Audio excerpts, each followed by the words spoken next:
Dans le monde, j'aimais 14 ans, j'aimais boire, j'aimais fumer, j'aimais faire la vie du monde. Il y avait quelques années en arrière.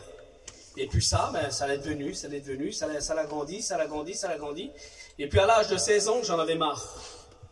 À l'âge de 16 ans, je vais passer vite un peu ce soir, mais à l'âge de 16 ans, j'en avais marre. Je ne voulais plus cette vie que j'avais. Parce que le soir, c'est vrai que j'avais été avec les copains, je buvais. Je me rappelle à l'époque, il y a des années et des années de cela à Saint-Flour, j'étais pas bien vieux. Il y avait Charlie qui venait, eux, ils venaient tous, avec Lélé, ils venaient à Saint-Flour, et puis tous les soirs, c'était la fête. Et puis, nous, on était jeunes, on n'était pas vieux. Quand c'était le moment d'aller en boîte, on se cachait dans le véhicule à José, et puis on partait. C'était un de nos cousins, et puis on partait avec lui en boîte, et puis voilà, ça se faisait comme ça. Mais le soir, quand que venait le matin, ça n'allait plus. Parce que j'étais fatigué, j'en avais marre. J'étais jeune, mais j'en avais marre de cette vie-là. J'en voulais plus de ça. La vie du monde, j'en voulais pas. Parce que j'étais pas bien où j'étais. J'avais la joie pour un temps, mais après c'était éphémère. Ça n'allait plus. Mais lorsque j'ai écouté la parole de Dieu, lorsque des serviteurs ont venu et qui nous ont prêché la parole de Dieu, là, ça a été différent. La parole de Dieu s'est fait connaître dans mon cœur, j'ai rien dit dans le secret. Dans le secret, j'ai accepté. Dans le secret, j'ai dit oui à Jésus parce que j'avais peur. J'avais la crainte de mon père. Je ne voulais pas décevoir mon père. C'était comme ça. Qu'est-ce que mon père va me dire? Qu'est-ce que mon frère Christian va me dire? Comment que ça va être? Qu'est-ce que mes cousins vont me dire? Noël a donné son cœur à Dieu. Noël, il est baptisé. Pour moi, c'était ça. L'ennemi voulait me tenir là-dessus. Ben, je m'en foutais de cela. À un moment donné, c'est vrai que j'avais peur de tout cela, mais à un moment donné, j'ai passé vite ce soir. Mais à un moment donné, j'ai pris cette décision dans mon cœur. J'ai pris cette décision et puis j'ai dit, Seigneur, moi je veux te suivre. Amen.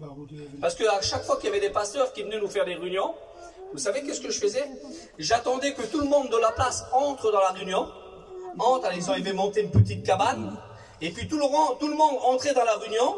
J'attendais que tout le monde et puis je me mettais devant la porte. Et à quand que le pasteur disait, j'aimerais que tout le monde couvre les fronts et on prie le Seigneur. Et à quand que tout le monde courbait les fronts.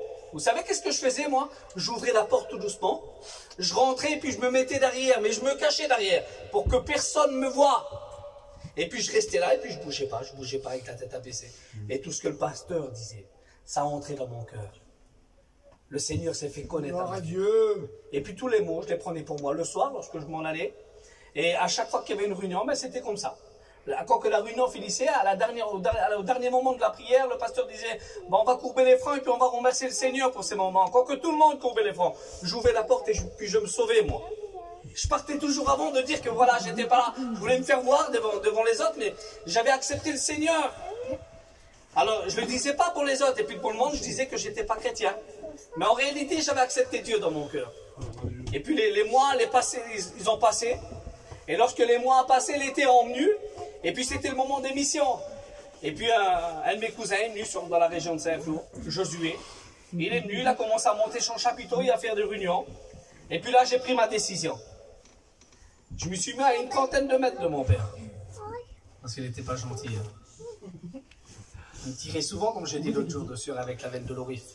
Il me loupait, heureusement que j'étais rapide, moi. Et puis il ne pouvait pas me toucher, le Seigneur me gardait. Et puis de loin, je me suis mis de loin.